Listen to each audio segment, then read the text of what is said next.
എല്ലാവർക്കും മല്ലുവുഡിന്റെ മറ്റൊരു വീഡിയോയിലേക്ക് സ്വാഗതം. ഏറ്റവും പുതിയ OTT അപ്ഡേറ്റ്സ് ആണ് നമ്മൾ ഇന്നത്തെ വീഡിയോയിൽ നോക്കുന്നത്. ആദ്യത്തെ ഒരു അപ്ഡേറ്റ് ബാന്ദ്ര എന്ന സിനിമയെ കുറിച്ചാണ്.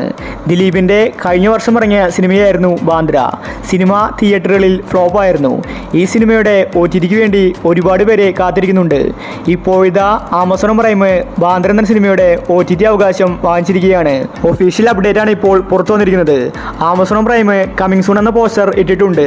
ഈ മാസം ലാസ്റ്റ് വീക്കിലായിരിക്കും ബാന്ദ്ര എന്ന സിനിമയുടെ OTT റിലീസ്. ഒരുപക്ഷെ നവംബർ 25-നായിരിക്കും സിനിമ റിലീസ് ചെയ്യാൻ സാധ്യതയുള്ളത്. ദിലീപും തമനയുമാണ് സിനിമയിൽ അഭിനയിച്ചിരിക്കുന്നത്. സിനിമ തിയേറ്ററുകളിൽ പരാജയമായിരുന്നു. അടുത്തൊരു അപ്ഡേറ്റ് കിഷ്കിന്ധകാണ്ഡം എന്ന സിനിമയെക്കുറിച്ചാണ്. ഈ സിനിമയുടെ OTTക്ക് വേണ്ടി ഒരുപാട് പേരെ കാത്തിരിക്കുന്നുണ്ട്. ഇപ്പോഴത്തെ ഡിസ്നി ഹോട്ട്സ്റ്റാർ കിഷ്കിന്ധകാണ്ഡം എന്ന സിനിമയുടെ OTT അവകാശം വാങ്ങിച്ചിരിക്കുകയാണ്. ഒഫീഷ്യൽ അപ്ഡേറ്റ് ആണ് പുറത്തു വന്നിരിക്കുന്നത്. ആസിഫ് അലി നായകനായ സിനിമ ഓണം വിന്നറായിരുന്നു. ഈ സിനിമ ഒരുപാട് കളക്ഷൻ നേടിയിട്ടുണ്ട്. കേരളത്തിൽ സിനിമ ഹിറ്റായിരുന്നു. അപർണ ബാലമുരളി, വിജയരാഘവൻ തുടങ്ങിയവർ സിനിമയിൽ അഭിനയിച്ചിട്ടുണ്ട്. ഈ സിനിമയുടെ ഒഫീഷ്യൽ OTT റിലീസ് ഈ നവംബർ മാസം 19-നാണ്.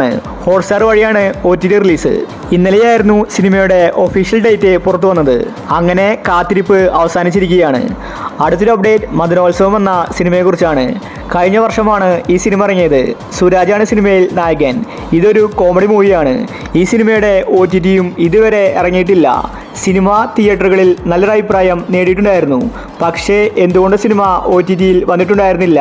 ഇപ്പോഴത്തെ ആമസോൺ പ്രൈം സിനിമയുടെ OTT അവകാശം വാങ്ങിച്ചിരിക്കുകയാണ്. സിനിമയുടെ ഡേറ്റ് ഇതുവരെ പുറത്തു വന്നിട്ടില്ല. പക്ഷേ ഈ മാസം തന്നെ ആമസോൺ പ്രൈമിൽ മദനോത്സവം എന്ന സിനിമ OTT റിലീസുണ്ട്. അപ്പോൾ ഇനി നിങ്ങൾ കാത്തിരിക്കുന്ന സിനിമ ഏതൊക്കെയാണ്? അഭിപ്രായം താഴെ കമന്റ് ചെയ്യുക. വാർത്തകൾക്ക് വേണ്ടി ചാനൽ മറക്കാതെ സബ്സ്ക്രൈബ് ചെയ്യൂ.